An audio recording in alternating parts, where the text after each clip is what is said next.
Il s'agissait d'un symposium qui porte un peu sur la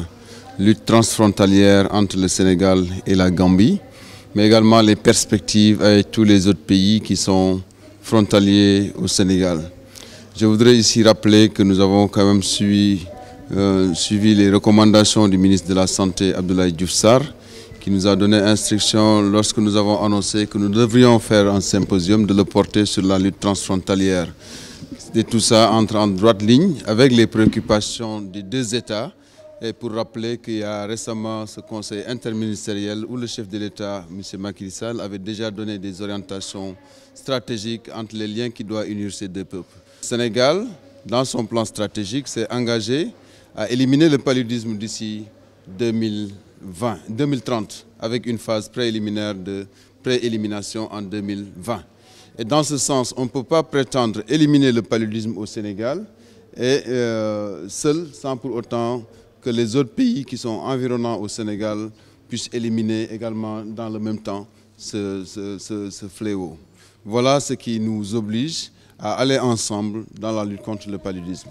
Il faudra se féliciter des résultats que le Sénégal a obtenus grâce à l'intervention de tous, des partenaires, mais surtout de l'engagement politique au plus haut niveau, où l'État a quand même mis énormément de ressources dans la lutte contre le paludisme, mais accompagné avec tous les autres partenaires, toutes les grandes stratégies nous ont permis aujourd'hui de voir une réduction d'au moins 40% de la morbidité et de plus de 77% de la charge de la mortalité à travers les pays. Et les résultats de 2017 montrent que nous avons au total 396 et quelques mille cas pour l'ensemble du territoire national et environ 289 décès. Pour vous dire, comparé aux 5 dernières années où on comptait en plus de milliers le nombre de cas, dans les années 2000, on avait presque 1 million et quelques cas, mais quand on a en 2017 et qu'on dit qu'on a 380